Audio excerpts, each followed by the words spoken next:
7장까지 많은 시간을 들여서 온 것 같습니다. 더 교제하고 싶은 부분이 있지만 또 그 교제한다 하더라도 또 부족함이 있기 때문에 이제 8장으로 넘어가도록 하겠습니다. 처음 마태복음을 시작할 때 마태복음의 그 개관을 하고 또 사복음서를 비교하면서 이 마태복음에서 주님께서 말씀하고자 하신 것이 무엇인지를 간략하게 말씀을 드렸습니다. 각 복음서마다 한마디로 요약했을 때 마태복음은 유대인의 왕으로 나신 예수 그리스도에 대해서 증거했고 특별하게 유대인들에게 예수님의 메시아 되심을 증거했다고 말씀을 드렸습니다.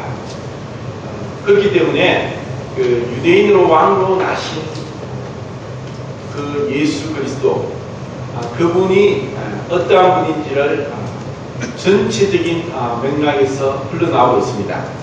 그리고 다른 복음서와 비교해서 유일하게 동방박사가 유대인의 왕으로 나신 이를 찾고 있는 장면을 기록했다는 것이고, 그리고 마지막 복음서의 마지막 부분에 있어서 다 각각 그 특색에 맞게 다르게 말씀하고 있다는 것도 제가 말씀드렸습니다. 마태복음 마지막에서는 주님께서 하늘과 땅의 모든 권세를 가지신 이제 그 참된 유대인의 왕이 아닌 모든 만왕의 왕이 되신 주님을 말씀하고 있습니다. 그리고 특별하게 마태복음에서 그 예수님의 첫 번째 기적을 언급할 때 이제 8장에 나오는 문둥병자를 낫게 하시는 장면으로 첫 번째 언급을 하고 있다. 마가복음이나 누가복음에서는 귀신 들린 자를 낫게 한 것에 반해서 이것이 주님의 그 기적을 행하심을 선택적으로 기록하고 있다는 것입니다. 이제 마태복음에서는 처음 1장과 2장 주님의 탄생에 대해서, 그리고 마지막 26장부터 28장까지 주님의 고난받으시고 죽으시고 부활하시고 그리고 승천하시면서 하신 그 말씀을 서론과 본론으로 기록한다면은 3장부터 25장까지는 5 부분으로 나눌 수 있다고 얘기를 합니다. 그 5 부분은 똑같이 처음 부분은 예수님께서 행하심에 대해서 그분의 사역을 말씀하고 있고, 그리고 두 번째 부분은 그분의 가르치심, 이렇게 해서 동일한 패턴으로 5번 언급되고 있습니다. 그래서 여기서 우리가 8장에서 보는 것은 주님께서 행하신 두 번째 부분이다. 3장과 4장에서 주님이 행하심을 우리는 4장 마지막 절에서 볼 수가 있는데, 4장 24절 5절에 보시면은 그의 소문이 온 수리아에 퍼진지라 사람들이 모든 앓는 자 곧 각종 병에 걸려서 고통당하는 자, 귀신 들린 자, 간질하는 자, 중풍병자를 데려오니 그들을 고치시더라. 갈릴리와 데가볼리와 예루살렘과 유대와 요단강 건너편에서 수많은 무리가 따르느니라. 이렇게 주님의 공생에 시작하시기 전 마귀에게 40일 동안 시험 받으신, 그 시험 받으신 것은 주님께서 죄를 범하느냐 하지 않느냐를 보여주는 것이 아니라 죄를 범하지 않으시는 분인 것을 증명하기 위해서 시험을 받으시고, 이제까지 우리가 살펴본 5장부터 7장까지 산상수훈을 받습니다. 이것이 이제 첫 번째 부분이고, 이제 8장, 9장은 주님의 이제 두 번째 그 사역에 대해서 우리에게 가르쳐 주고 있고, 10장에서는 그 사역을 또 정리하면서 주님이 제자의 삶이 무엇인가를 또 10장에서 말씀하고 있습니다. 사도행전 1장에 보면은 누가가 기록하기를 1장 1절에 예수님이 행하시고 가르치심을 시작한 것을 자세히 기록한다고 이렇게 누가복음 또 사도행전에 말씀하고 있는데, 주님은 먼저 행하셨고 가르치셨다고 누가가 기록한 것과 같이 마태도 주님의 행하심을 먼저 기록했고 그 다음 그 가르치심을 기록하고 있습니다. 이제 8장과 9장에서 주님이 얼마나 많은 부분에 긴박하게 그리고 쉬지 않으시고 끊임없이 백성들을 고치시고 또 기적을 행하시는 것을 8장, 9장에서 볼 수가 있습니다. 앞에서 산상수훈을 볼 때도 이것이 단순히 어떤 가르침을 넘어서서 먼저 주님께서 행하시고 가르치신 것처럼 이 산상수훈의 말씀도 그 가르친 것이 거룩한 명령이고 우리로 하여금 행하도록 이끄시고, 그리고 그것이 우리의 육신이 아니라 우리 안에 계신 성령의 능력으로 행하시도록 인도하신다고 말씀을 드렸죠. 이제 8장에서 그 주님의 그 행하심을 이제 하나씩 살펴보겠습니다. 8장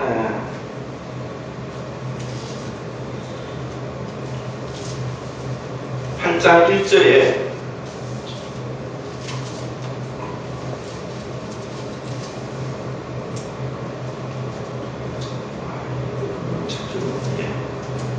예수께서 산에서 내려오시니 수많은 무리가 따르니라.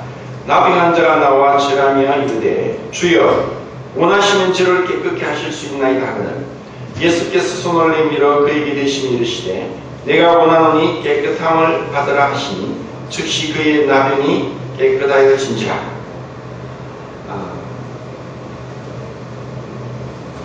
이 나병은 문둥병을 말씀하고 있고, 이 문둥병은 하나님 앞에서 죄를 상징하고 있다고 말씀을 드렸습니다.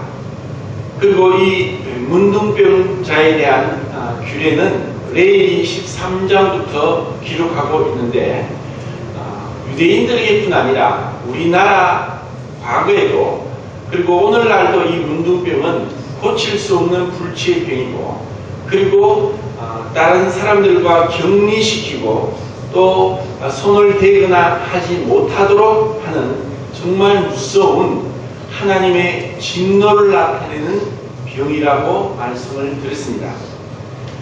그리고 구약 시대에 이와 같이 문둥병이 낫게 된 규례를 이렇게 말씀하고 있지만, 실질적으로 유대 땅에서 문둥병자가 난 경우는 유대인은 없습니다. 단지 엘리사 시대 때 아람 장군 나만이 엘리사의 말대로 요단강에 7번 몸을 씻음으로 인해서 문둥병을 낳은 그 기록이 한 번 있습니다. 근데 그 나만은 아람 장군이었고, 그리고 율법대로 행하지 않았기 때문에 이 율법에 있는 대로 문둥병을 낳고 난 것을 하나님께 제사 드린 그런 기록은 없다는 거죠. 그런데 이제 이 문둥병자를 이제 예수님께서 제일 먼저 마태복음에서 고치시는 것을 기록하고 있습니다. 이 문둥병이 낫게 된 것을 레위기서에서는 새를 2마리 잡아서 한 마리는 질그릇에서 넣고 죽이고, 그리고 그 죽인 피를 다른 살아있는 새의 피를 묻히고 날려 보내도록 한 것을 봅니다. 그리고 그 새를 죽일 때도 흐르는 물에서 질그릇 안에 두고 죽이도록 하는 그런 좀 이해하지 못할 말씀을 하시는데, 이것은 앞으로 예수님께서 어떻게 이 모든 죄와 이 문둥병에 대한 그 상징하는 죄를 없앨 것에 대한 그림으로 말씀을 하셨습니다. 이제 실질적으로 예수님께서 이와 같이 문둥병자에게 손을 대시고 고치실 때 이제 문둥병자가 먼저 나왔습니다. 원하시면 저를 깨끗하게 할 수 있습니다. 이 마태복음에서 이제 두 번째 예수님의 그 행하신 기적과 사역을 말씀하고 있는데, 그 4장에서도 많은 병자를 고치셨다고 그냥 언급이 되어 있습니다. 그런데 이 예수님께서 문둥병자를 고치기 전에 이 문둥병자가 예수님에 대한 믿음을 가졌고 예수님이 어떠한 분인지를 알았습니다. 이제까지 그 어떠한 유대인에게도 이와 같은 기적이 일어난 적이 없었는데, 이 이름을 알지 못하는 문둥병자는 예수님을 알아봤습니다. 원하시면 저를 깨끗게 하실 수 있나이다. 이것은 참 놀라운 믿음이고, 그리고 그 믿음을 가질 수 있도록 하나님께서 은혜를 주셨다는 것이고, 그리고 이와 같은 문둥병자에게 주님께서 손을 대십고 내가 원하오니 깨끗함을 입으라고 말씀하신다는 것입니다. 만약에 우리가 참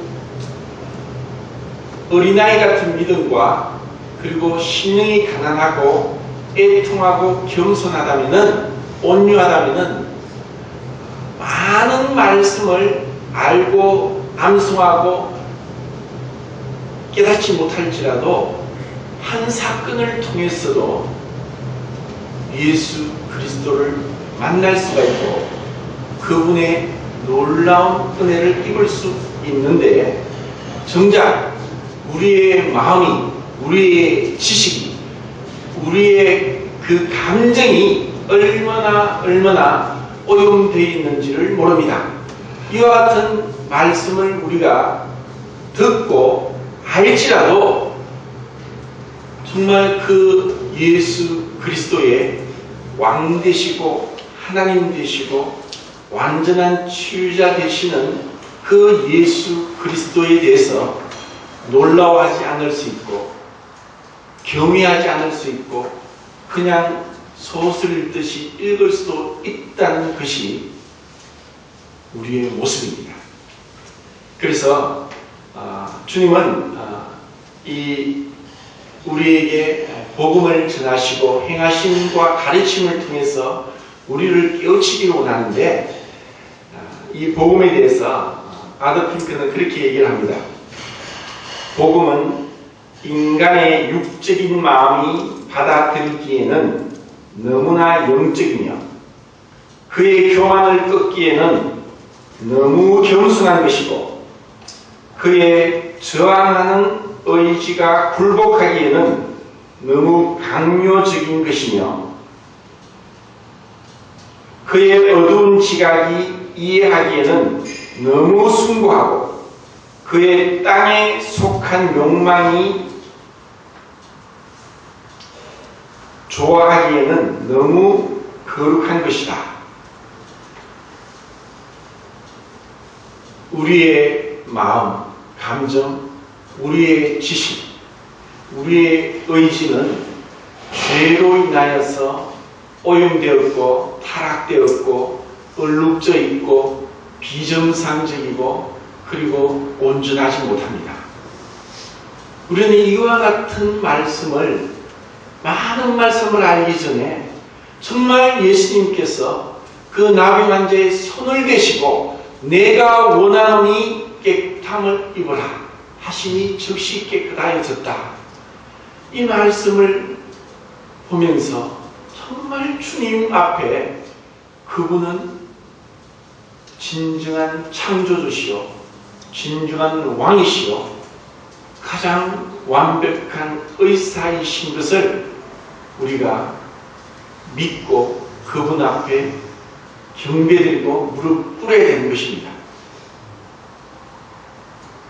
이 문둥병자에게 있어서 우리는 문둥병자 얘기를 듣고 할지라도 문둥병에 대해서 그 문둥병자의 고통과 그 아픔 그리고 그 말할 수 없는 그 마음의 짓눌림에 대해서 무감각합니다. 왜? 내가 그렇게 고통스러워하지 않기 때문에. 문둥병은 완전한 격리입니다. 저도 어릴 때 한 번씩 문둥병을 본 것 같은데 그냥 아이들도 돌을 던지고 멀리 쫓아냅니다. 율법에도 그렇게 되어 있습니다. 그들은 그 누구와도 함께 할 수 없는 고립되고 격리되고 분리되어야 되는 그러한 병이 문둥병입니다. 근데 이런 문둥병을 만져서도 안 되고 만지면은 7일 동안 씻고 격리시켜야 온전해진다고도 말씀을 하셨습니다. 그런데 주님은 겉으로는 목수의 아들이요 나사렛 출신이요 또 배운 것도 없고 재물도 없고 머리 둘 것도 없고 집도 없고 아무것도 없는 분을 통해서 이와 같은 기적 같은 이제까지 인류 역사상 없었던 그러한 일들이 이루어지는 것을 보면서 우리가 주님을 어떻게 생각하는가? 이제 그 문둥병을 낫게 하시고 그 다음 5절부터는 4절에 예수께서 이르시되 삼가 아무에게도 이르지 말고 아무에게도 이르지 말라. 왜 이와 같이 기적 같은 치유의 역사가 일어났는데 주님이 아무에게도 이르지 말라고 하셨느냐? 이 말씀을 이 뒤에도 3번을 더 하십니다. 마가복음에도 또 4번이 기록되어 있습니다.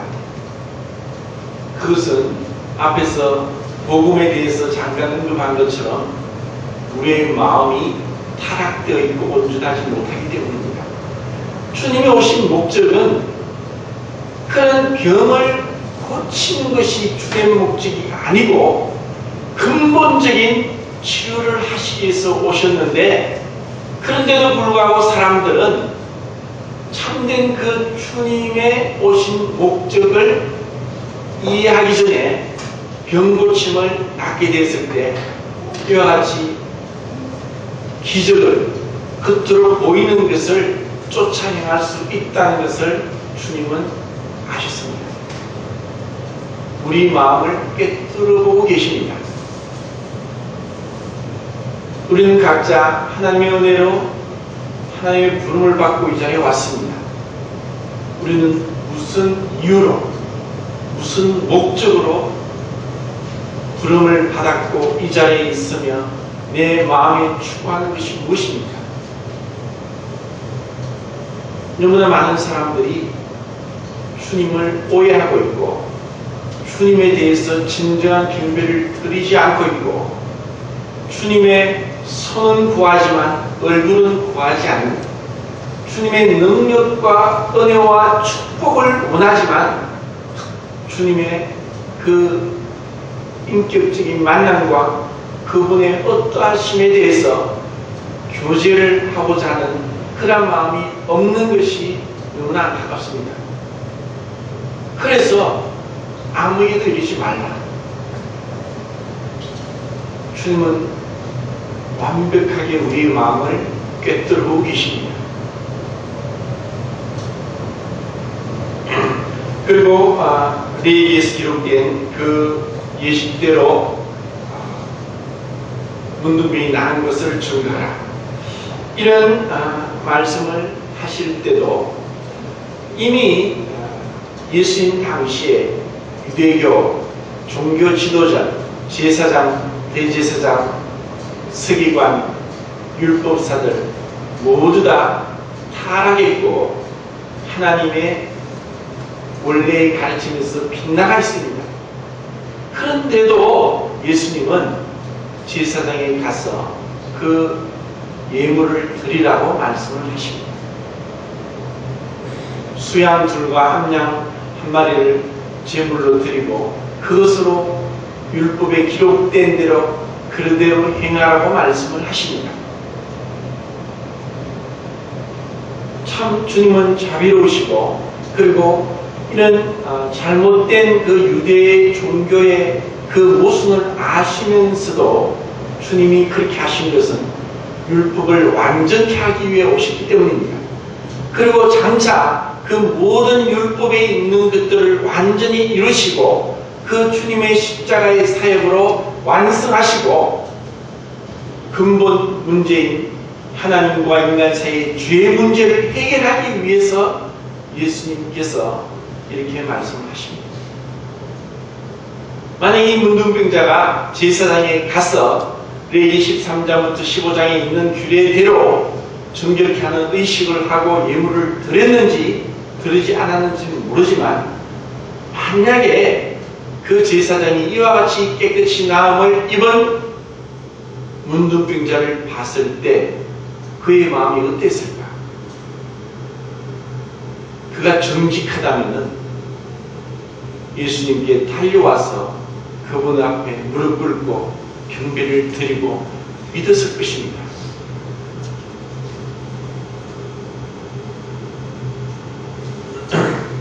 정작 하나님을 믿고 하나님을 안다고 하면서도 너무나 이 문둥병과 비교되지 않을 작은 문제로 인해서 우리의 기쁨이 앗아가고 우리의 감사를 드리지 못하게 하는 것은 무엇입니까? 그것은 불신입니다.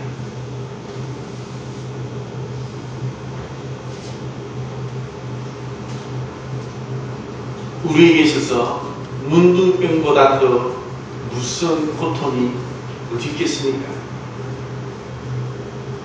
우리가 어떠한 사람하고도 교제하지 못하고 홀로 떨어져 고립되어 있는 것보다 더 무서운 것이 어디 있겠습니까?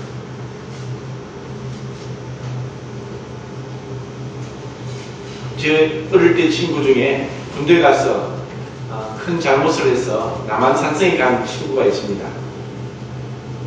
그곳에서 있으면서 그 안에서도 말을 듣지 않고 거역하고 하는 자들은 특별 감방에 들어가는데 그곳은 사람이 들어가면은 누워서 꼼짝을 못하고 손가락 발가락만 조금 움직일 수 있는 돌로 된 감방 안에 집어넣습니다. 24시간을 그 안에 집어둔대요. 24시간 있다가 나오면은 정신이 이제 돌 정도로 미쳐버린다.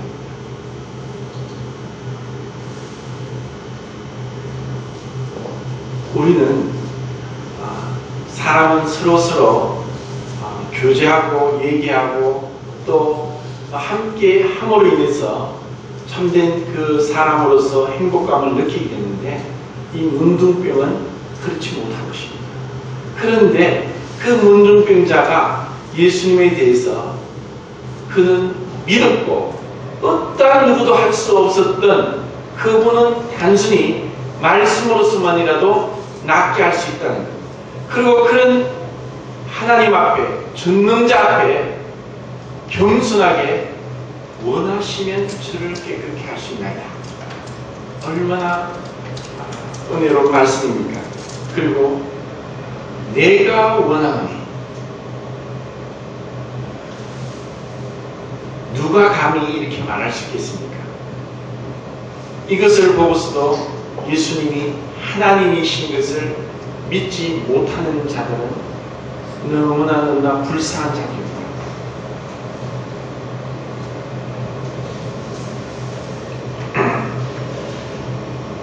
오절에 보시면은 예수께서 가버나움에 들어가시니 한 백부장이 나와 간구하여 이르되 주여 내 아이 중풍병으로 집에 누워 몹시 괴로워하나이다. 이르시되 내가 가서 고쳐주리라. 백부장이 대답하여 이르되 주여 내 집에 들어오심을 나는 감당치 못하겠사오니 다만 말씀으로만 하옵소서. 그러면 내 아이 낫겠사옵나이다. 나도 남의 수가 있는 사람이요 내 아래도 군사가 있으니 이대로 가라 하면 가고 저대로 오라 하면 오고 내 종도로 이것을 하라 하면 하나이다. 자, 여기서 이제 백부장의 종이 죽은 것에 대해서 그 종의 아픈 것에 대해서 중풍병으로 결혼하는 것에 대해서 주님과의 대화를 보게 되는데 다른 복음서에서는 더 자세하게 말씀하고 있습니다. 이 백부장의 종이 아픔으로 인해서 유대 장로들을 예수님께 보냅니다. 백부장이 직접 간 것이 아니라, 그리고 유대 장로들이 가서 예수님께 이 백부장의 종이 낫게 되기를, 오셔서 고쳐주기를 요청하는 것을 봅니다. 그러면서 이 백부장이 우리 민족에게 많은 좋은 일을 했습니다. 우리 민족을 사랑합니다. 회당도 지었습니다. 하면서 그의 백부장의 선행을 얘기합니다. 유대 장로로서 이 백부장을 위해서 예수님께 갈 수 있었다는 것을 보면서 이 백부장의 선행과 인격이 어떠함을 알 수가 있습니다. 마태복음에서는 그냥 백부장이 나왔다고 기록한 것이 서로 모순된 것이 아니라, 백부장이 이 유대 장로나 종을 보내서 얘기한 것이나 백부장이 얘기한 것이나 사실 똑같습니다. 그런데 이 백부장은 유대인이 아니라 로마인이고, 그리고 유대인들에게 봐서는 이 백부장은 정말 나쁜 진노의 대상이고 침략자이고 좋아할 수 없는 자가 백부장입니다. 그리고 백부장은 자기 자신의 자녀도 아니고 자기도 아니고 그의 종이 아픈 것으로 인해서 이와 같이 노심초사하면서 주님 앞에서 그 병 고침을 낫기를 원합니다. 그때 주님은 이 백부장의 인격과 또 그의 됨됨이를 보시고, 그래, 내가 가서 고쳐주겠다고 했습니다. 그런데 백부장은 유대 장로를 통해서 그 주님을 오시게 하지 마라. 주님이 말씀만 하셔도 거리가 얼마나 되는지 모르지만 내 종이 병이 낫는다는 믿음을 갖고 있었습니다.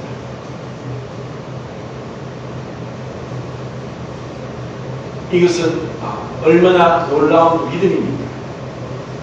그분이 문둥병자를 낫게 하실 수 있다면, 중풍병에 걸린 그 자기의 종을 가까이 오지 않더라도 멀리서도 말씀으로 뭐더라도 그의 종을 낫게 하실 수 있는 전능하신 분, 시간과 거리와 모든 것을 초월하신 완전한 창조주이심을 백부장은 믿었습니다.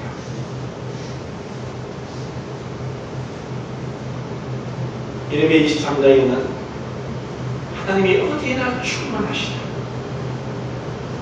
우리로서는 이해할 수 없는 분, 우리는 이 공기 중에 사로잡혀서 이 대기권 안에 있는 그 가치, 하나님은 지금도 우리의 마음 속속들이를 헤아리고 계시고 살피고 계십니다.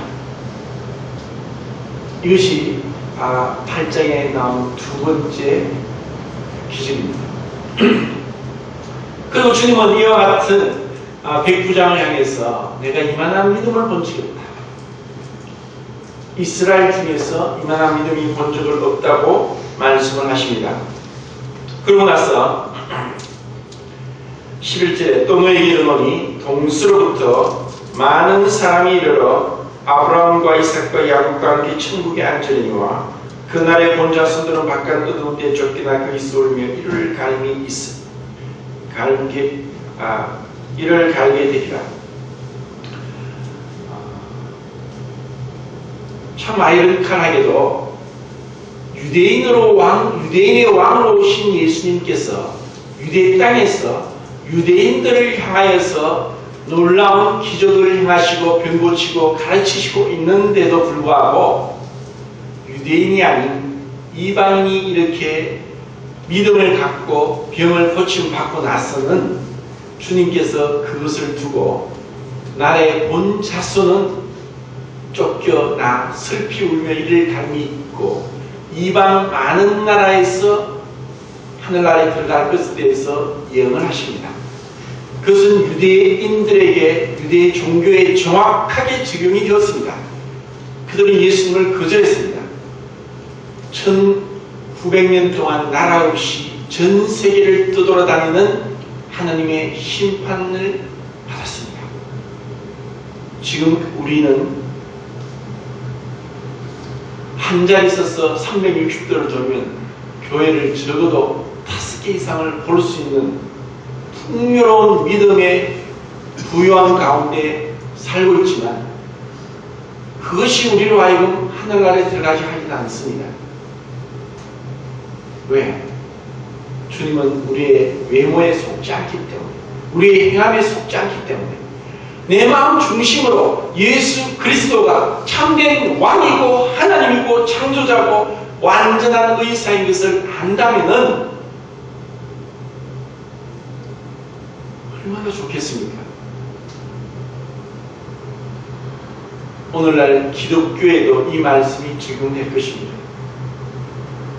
주일 성수를 한다, 11조를 한다, 찬송과 기도와 또 온갖 구역 예배를 드린다 할지라도 그들이 예수님을 모를 수가 있다는 것이고 예수님을 만나지 못할 수도 있다는 것입니다.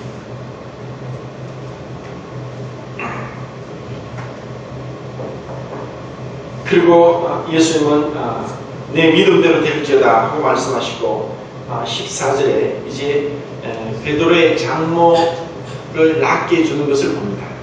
이 앞에 이 세 가지 기적은 그 당시로서는 획기적인, 정말 누구도 생각지 못할 이런 병고침이었던 것을 우리는 기억해야 됩니다. 첫 번째는 문둥병자는 도저히 나을 수 없다는 그 상식을 깨뜨리고, 두 번째는 유대인이 아닌 이방인의 종을 낫게 해주는 그와 같이 이방인을 향한 하나님의 역사가 나타남을 가르치고 있습니다.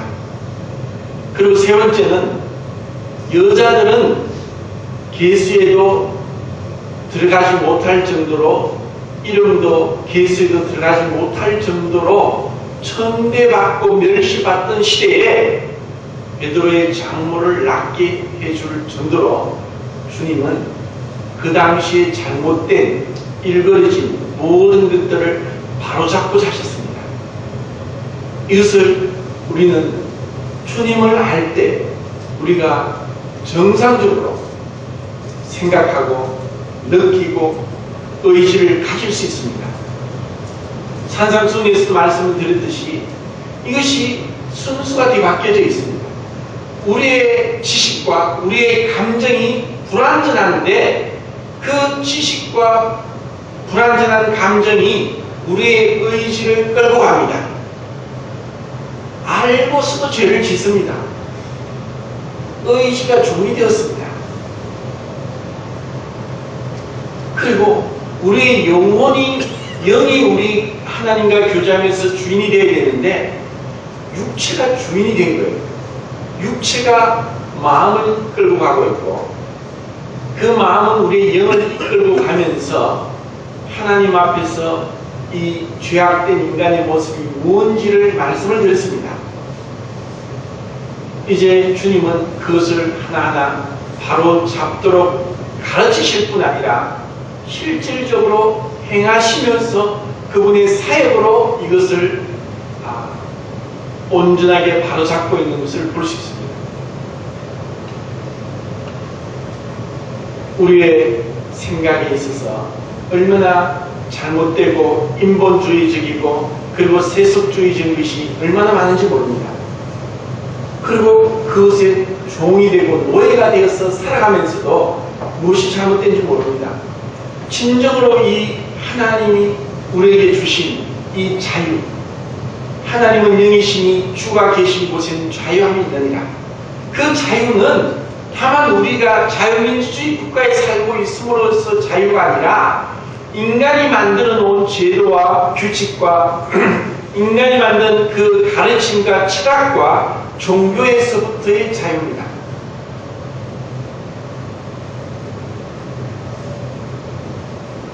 율법의 가르침도 하나님의 은혜가 없이는 일거리신다는 것을 볼 수 있는데 그것은 거기에 가서 또 말씀을 드리겠습니다. 이렇게 해서 주님은 세 번의 기적을 병고침을 행하시고 16절에 저몸의 사람들이 귀신 들린 자를 많이 데리고 예수께 오거늘 예수께서 말씀으로 귀신들을 쫓아내시고 병든 자들을 다 고치시니. 이제 나오는 기적은 그 앞에 나오는 기적과 다르게 그 앞에서는 육체의 질병을 고치시는 치료자 여호와 라파 되시는 하나님에 대해서 예수 그리스도가 참된 출애굽기 16장에 말씀한 여호와 라파 되신 그 하나님인 것을 증거하셨다면 이제 육체의 질병을 넘어서 영적인 세계 그리고 자연계까지 그분의 권위와 그분의 주권이 임하고 있고 그리고 그것을 온전케 하시는 것을 말씀하고 있습니다. 마태복음에서는 문둥병자를 제일 먼저 치료했다고 했지만 마가복음과 누가복음에서는 귀신 들린 자를 치유하시는 것으로 먼저 보였습니다. 많은 귀신 들린 자들을 고치시되 문둥병자와 베드로의 장모와는 다르게 예수님은 말씀으로 고치십니다. 귀신 들린 자에 대해서 예수님은 그에게 가까이 하지 아니하셨습니다. 이 귀신 들린 그 상태는 오늘날도 많이 볼 수가 있습니다.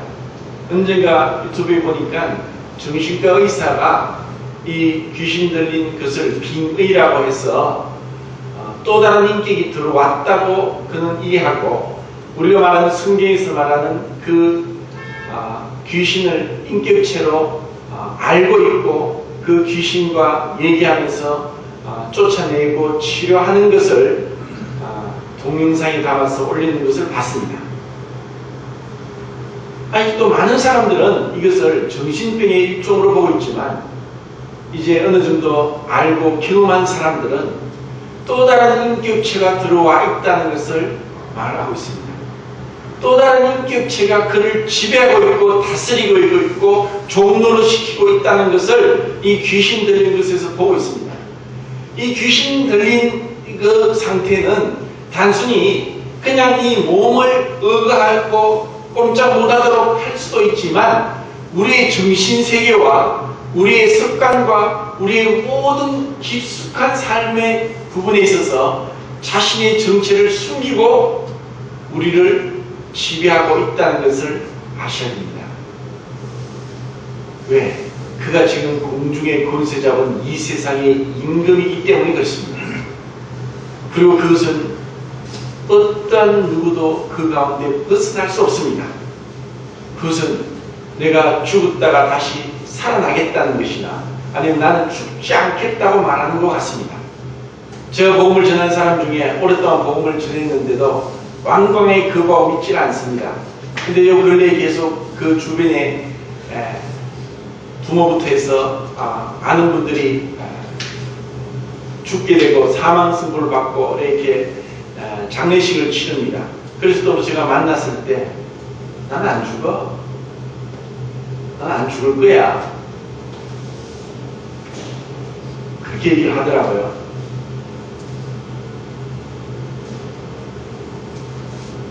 얼마나 헛된 생각입니까?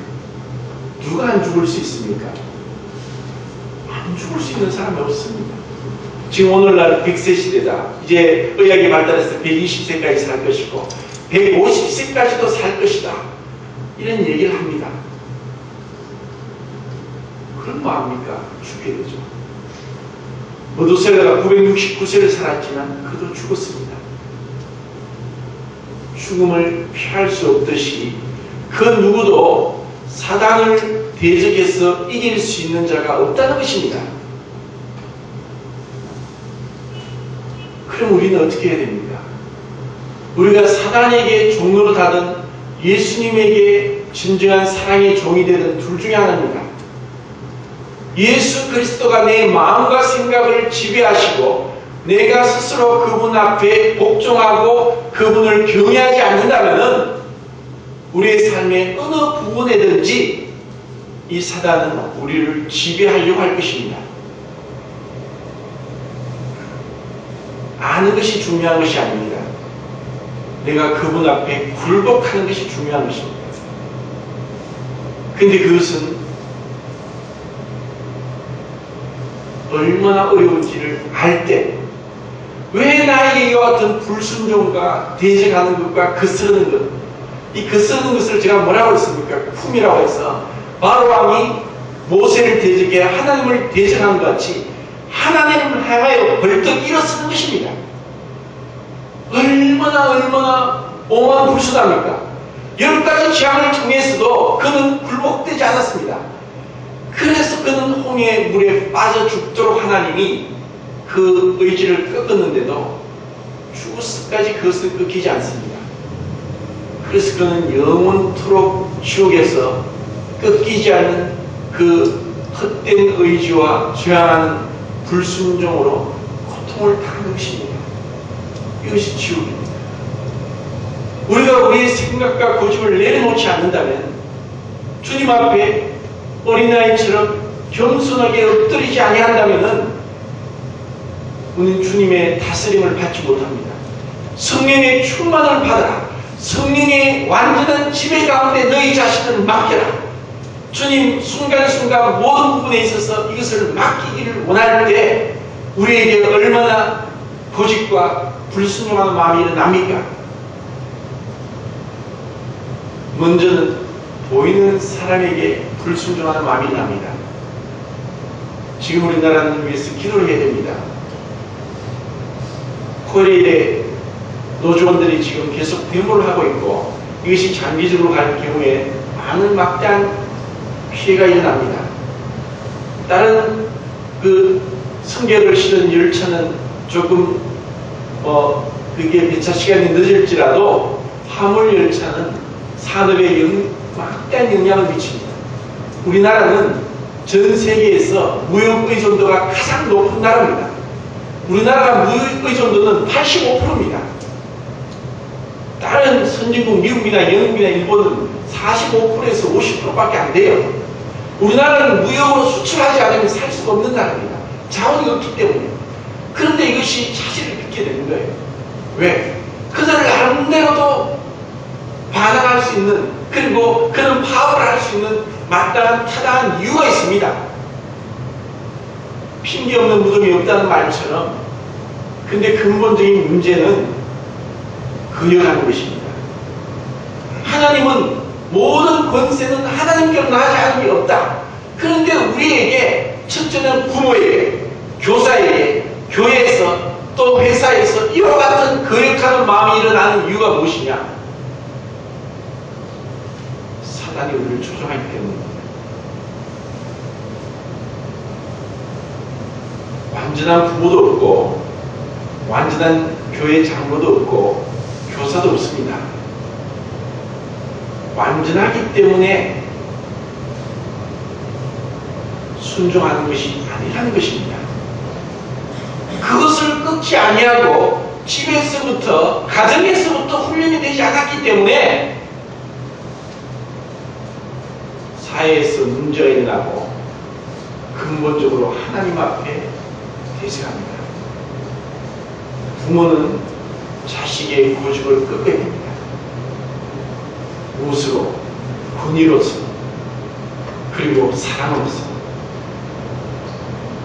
보이는 사람에게 순종하지 않고 보이지 않는 하나님을 순종할 수 없습니다.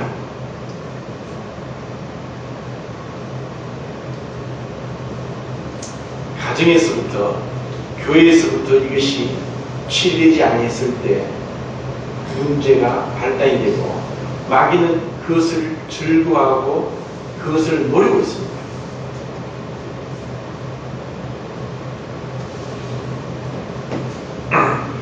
이렇게 해서 영적인 세계에서도 주님은 치료자가 되신다는 것을 말씀하고 있습니다. 귀신을 쫓아내되 그에게 말씀으로써 쫓아내십니다. 그리고 19절에 한 서기관이 나와 예수께 말하되 선생님이 어디로 가시든지 저는 따르리이다. 이렇게 질문했고, 또 21절에 제자 중에 또 한 사람이 이르되 주여 내가 먼저 가서 내 아버지를 장사하게 허락하옵소서. 이와 같이 서기관과 제자 중에 한 사람이 내가 주님을 따르겠습니다. 그리고 주님의 제자가 되겠습니다 했을 때 주님의 답변은 그래, 이건 네 제자가 되어라가 아니라 주님은 그의 마음 중심을 알고 계십니다. 그래, 네가 나를 따라오겠다고? 묘도 그립고 공중의 새도 깃들 곳이 있지만 인자는 너희들 곳이 없다. 집도 없다. 아무도 없다.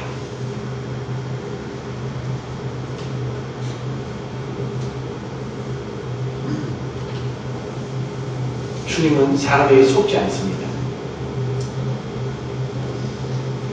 겉으로 아양을 들고 겉으로 위안을 취하는 것에 주님은 속지 않습니다. 주님이 이와 같은 기적을 행하니까 완전히 이것은 너무나 놀라운 일이 아닙니까? 어떻게 이럴 수가 있느냐? 바울이 기적을 하니까 마술사 시몬이 돈을 주고 그 능력을 사고자 하는 것처럼 그것을 알아봤죠. 주님도 그걸 모르겠습니까? 이와 같은 능력이 있으면은 정말 주님을 따라갔을 때 한 출세하겠다고 생각했을지 모릅니다. 주님 아셨죠? 그래, 내 따라와서 네가 뭔가 호의호식하겠냐? 그래서 그를 물리칩니다. 만약에 그것을 알고서도 정말 그 분의 어떠하심을 알고 경배 드린다면 얼마나 좋겠습니까? 그런데 우리의 죄는 이와 같이 우리의 눈을 가렸습니다. 얼마나 안타까운 일입니까? 아니, 이 정도로 이와 같은 기적을 행하셨다면 있을 곳이 없는 것이 무엇이 문제입니까? 말씀으로 가장 화로운 궁전을 단순간에 지을 수 없겠습니까? 있으시죠? 그런데 이 사람이 따라갔다는 말씀은 없습니다.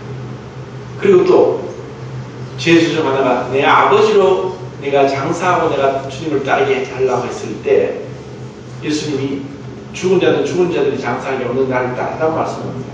여기서 오해하는 부분이 이제 이 제자의 아버지가 돌아가신 것이 아니라 아버지의 장사를 다 책임지지 않고 길을 떠나는 것은 너무나 그것은 잘못된 것이고, 돌아가시기 전에 길을 떠나는 것은 그 아버지의 장사를 책임지지 않는 것과 같다는 것이 유대인과 오늘날의 아랍 민족들이 그렇게 생각합니다. 그래서 멀쩡한 아버지를 떠나는 것은 이런 표현을 한 것입니다. 그런데 이렇게 말씀하신 주님의 그 속뜻은, 주님은 그 어떠한 것에서도 두 번째로 그 자리가 밀릴 수 없는 절대자라는 것을 말씀하고 있습니다. 우리에게 무엇이 가장 우선되는 것입니까? 이 세상에 그 어떠한 중요한 일도 주님을 따르는 것보다 중요할 수 없다는 것입니다. 우리는 각자 자기의 직업이 있고 또 학생이고 또 그런 가운데 있을지라도 우리의 첫 번째 사명은 하나님 말씀을 따르는 것입니다. 이 우선순위가 잘못된다면 사람은 몰라도 주님은 그것을 계산하실 것입니다.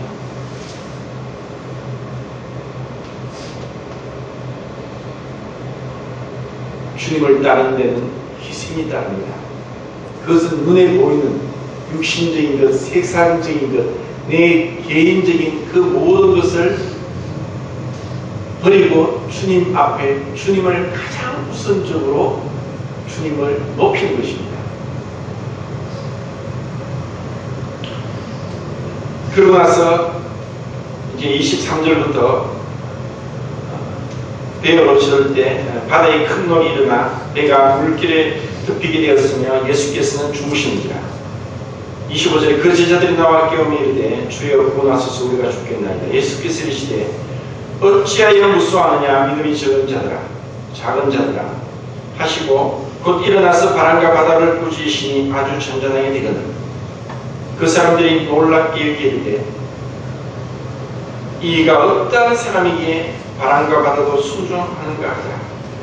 여기서 예수님께서 배에 오르시고 주무신 가운데 너무나 피곤한 연약한 육신, 우리와 동일한 육신을 가지신 그 주님께서 이제 이런 병 고치는 사역을 하시고 가르치시고 피곤하신 가운데 주무십니다. 파도가 일어나고 노이 일어나서 배가 뒤집힐 지경인데도 주님은 피곤하셔서 오르고 주무시고 계십니다. 제자들은 이제 두려워 떨고 이제 죽을 것 같은 그 두려움에 사로잡혀서 주님을 깨워버린 거죠. 주님이 이제 육신의 피곤함을 떨치고 일어나셔서 믿음이 작은 자들아 왜 두려워하느냐. 제자들이 그렇게 두려워한 것처럼 정말 우리가 주님을 모시고 있다면, 나를 사랑하사 나를 위해 자기 목숨을 버리신 예수 그리스도가 내 안에 계신다면 우리가 어떠한 가운데서 두려워합니까? 왜 두려워합니까? 정말 주님을 실망시키고 주님을 안타깝게 여기지 않길 바랍니다. 그리고 주님은 바람과 바다를 꾸짖으심에 즉시 잠잠해졌습니다. 그리고 그들은 이제 놀랐습니다. 어떠한 사람이기에 바람과 바다도 잠잠하게 하십니다. 내일을 염려하지 말라고 말씀할 때도 내일이 너를 염려하지 못하도록 하라. 내일이 그 주제를 삼으면서 마치 인격화시키면서 우리에게 염려, 걱정, 근심을 끝이게 하는 것처럼 이 바람과 바다를 향해서 인격적으로 말씀하십니다. 그 배후에는 제가 생각할 때 마귀가 끊임없이 주님을 대적하고 있는 것을, 그리고 그의 사단의 능력은 바람과 파도를 일으킬 수도 있는 능력이 있음을 알게 될 때 우리는 모든 일에 있어서 영적인 원리로 접근해야 되고, 그리고 그 기준에서 우리는 모든 상황을 해석할 수 있어야 되고 또 그것을 대처할 수 있어야 됩니다. 이러한 것이 숨겨져 있지만 언젠가 우리가 주님 앞에 가게 되면 이것이 드러날 것입니다. 우리 삶 가운데 얼마나 사단이 우리를 밀가부르도 우리를 넘어뜨리려고 하고 주님으로부터 멀어지게 하는지, 왜 기도하지 못하게 하는지, 왜 말씀을 읽지 못하게 하는지, 왜 순종하지 못하게 하고 왜 헌신하게 하지 못하게 하는지를 그때 가면 알 것입니다. 그리고 이런 나를 위해서 주님이 시험에 들지 않고 넘어지지 않도록 기도하셨다는 것, 성령이 말할 수 없는 탄식으로 우리를 위해서 간구하고 계셨다는 것도 알게 될 겁니다. 그것을 우리가 볼 수 있어야 합니다. 주님 우리를 위해서 지금도 우리의 대언자가 되시고 우리의 변호자가 되시고 우리의 위로자가 되시고 우리를 위해서 기도하시는 분이십니다. 우리가 마귀에 속아서는 안 됩니다. 마귀를 대적하라. 그러면 너를 피하리니. 우리의 마음이 약해져서도 안 되고, 우리가 사소한 것에 있어서 낙담해서도 안 되고, 근심 걱정해서도 안 되고, 정말 주님을 인해서 주님이 나를 주관하시고 나를 다스리실 때 우리에게 무엇이 두려움이 되겠습니까? 무엇이 어려움이 되겠습니까? 이와 같은 말씀을 보면서 주님은 우리의 육신의 모든 것, 이 자연계의 모든 것, 눈에 보이지 않는 배후의 영적인 세계의 이 모든 것을 주관하시는 왕이시다. 그래서 마태복음에서 한마디로 마태복음을 설명할 것 같으면 너희 왕을 보라.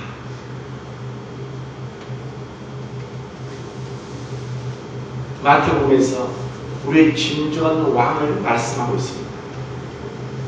존귀와 영광으로 간서신 그 왕, 너무나 겸손하셔서 우리가 머리를 숙이지 아니하면 그 주님의 겸손의 아름다움을 알 수 없게 하는 그 분, 우리의 생각을 내려놓고 그 말씀 가운데 어린아이처럼 접근하지 않으면 이해하지 못할 그 주님의 그 아름다운 지식에 부여하고 이 모든 것들에 대해서 주님 우리를 깨우쳐 주시기 원합니다. 이렇게 하시고 바람과 바다도 순종케 하시고 그리고 주님은 이제 38절입니까? 건너편 가다라 지방에 갔습니다. 그리고 귀신 들린 자들이 무덤 사이에서 나와 예수를 만났습니다. 그들은 몹시 사나워 아무도 그 길로 지나갈 수 없도록 할 지경이었습니다. 이에 그들이 소리 질러 가로되 하나님의 아들이여 우리가 당신과 무슨 상관이 있나이까? 때가 이르기 전에 우리를 괴롭게 하려고 오셨나이까? 귀신 들린 자가 무덤 사이에 거하면서 이 둘이 아무 사람도 지나가지 못하도록 강하게 정말 미친 사람처럼 사람들을 위협하고 있는 가운데 가셨습니다. 그리고 그 귀신 들린 자들은 무덤에 거합니다. 죽은 자들 가운데 거합니다. 지금도 영적으로 죽은 자들 가운데 마귀는 역사하고 있습니다. 그리고 영적으로 살아나서 거듭난 하나님의 자녀가 된 우리에게도 마귀가 역사하고 있습니다. 아시겠습니까? 우리는 영적인 전쟁을 하고 있습니다. 우리의 생각을 절제하는 것, 시간을 절제하고 기도하는 것, 우리의 욕망을 절제하는 것, 우리의 육신을 탐욕을 절제하는 것, 이 모든 것에서 우리는 절제하면서 주님의 다스림을 받고 있습니다. 주님, 저를 다스리십시오. 제가 주의 종입니다. 주의 종에게 무슨 말씀을 하려 하시나이까? 이와 같이 늘 우리는 아침에 일어나면서부터 기도하고 말씀을 읽고 이것이 습관화 되지 않는다면 주일날마다 나오는 이 한 번의 말씀이 우리를 변화시킬 수 없다는 것입니다. 이 귀신 들린 자가 뭐라고 합니까? 귀신 들린 자는 예수님을 알아봤습니다. 하나님의 아들이요.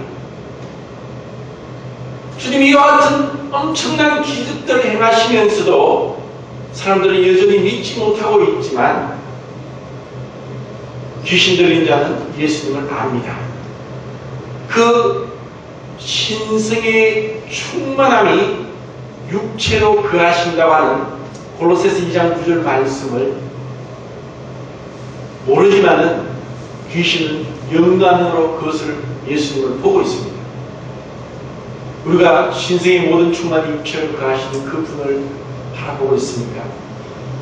그분이 어떤 분인지를, 그리고 그분이 아는 것에 그치는 것이 아니라 그분께 나가고 있고 그분을 만지고 있고 그분을 정말 알기를 원합니다. 그 앞에 12회나 혈루병을 앓던 여자가 사람들이 밀고 땡기고 하는 가운데 내가 그 주님의 옷의 술에 손을 대기만 대도 낫겠다는 믿음을 갖고 만졌을 때 그 믿음으로 그 병이 나아진 것처럼, 그리고 주님은 그것을 압니다. 믿음으로 나에게 오는지 그냥 그분의 명성과 기적과 겉으로 보이는 이와 같은 치유의 역사를 바라보고 오는지 주님은 알고 계신다는 겁니다.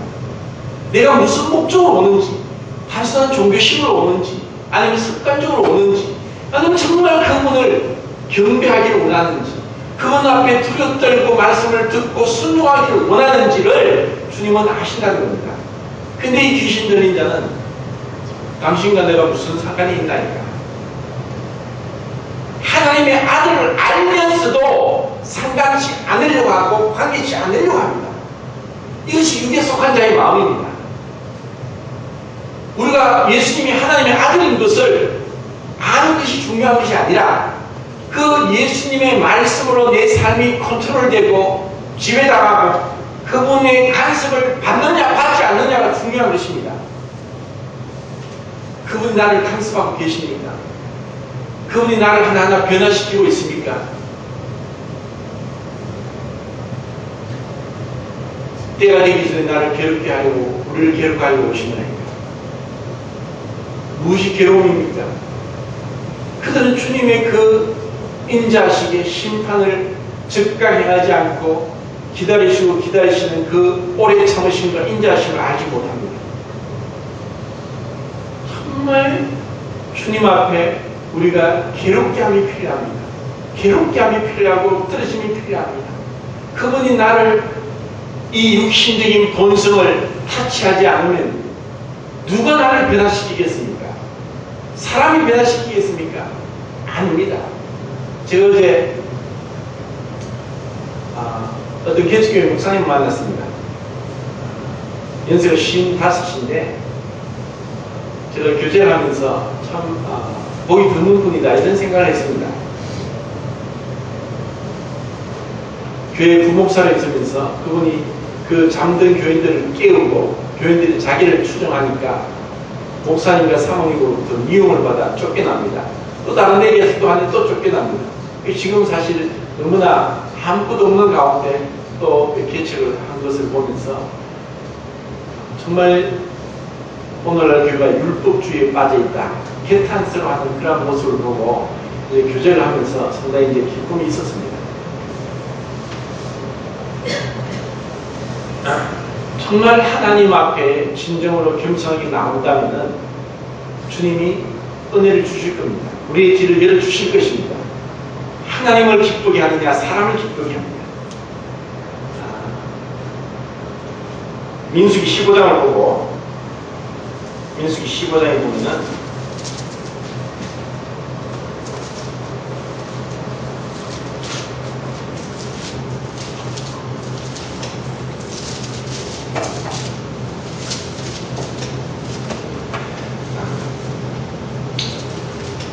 이스라엘 자손에게 여호와께서 모세에게 말씀하시되 37절 이스라엘 자손에게 명령하여 대대로 그들의 옥당기에 술을 만들고 그 청색등을 그 귀의 술에 달아 이 술은 너희가 보고 여호와의 모든 계명을 기억하여 준행하고 너희를 방종하게 하는 자신의 마음과 눈의 욕심을 따라 음행하지 않게 하기 위함이라. 그리하여 너희가 내 모든 계명을 기억하고 행하면 너희의 하나님 앞에 거룩하리라. 나는 여호와 너희의 하나님이라. 나는 너희의 하나님이 되려고 너희를 애굽 땅에서 인도하여 내었느니라. 나는 여호와 너희의 하나님이라. 이 말씀을 드리는 것은 예수님이 이 옷에 술을 달고 청색, 푸른색으로 술을 달았던 것을 말씀하고 있고 이것은 우리로 하여금 그 마음과 눈의 욕심을 따라 음행하지 않게 합니다. 그리고 방종하게 하지 않도록 우리를 하여금 정말 그 푸른 것은 하늘을 상징하고 신성을 상징하고 주님의 옷에 달린 그 술은 결국 이 하나님을 말씀을 따라서 우리의 마음과 눈의 좋은 것을 따라 행하지 않도록 우리를 자제시키기 위해서 하셨습니다. 이제 이 율법에 있는 것처럼 주님께서도 그렇게 하셨고 또 이것을 믿음으로 붙잡았던 12해나 혈병을 앓던 여자는 그 주님의 술을 잡음으로써 병을 남을 입었습니다. 우리에게 그와 같은 겨자실 만한 믿음이 있을지라도 우리는 잘못된 이러한 것들을 하나하나 고쳐나갈 것입니다. 내가 그것을 믿음으로 붙잡느냐 그것에 달려 있습니다. 그리고 그분이 우리의 완전한 주인이 되시고 그분 앞에 굴복되고 그분의 다스림을 받고 그분의 충성스러운 종이 되기를 진정으로 원합니다. 8장에서 주님은 육체의 질병, 자연계, 영적인 세계를 다스리는 주인이라고 하는 것처럼 우리를 다스리십니다. 주님의 다스림 가운데 들어갈 수 있도록 우리를 축복하시길 바랍니다.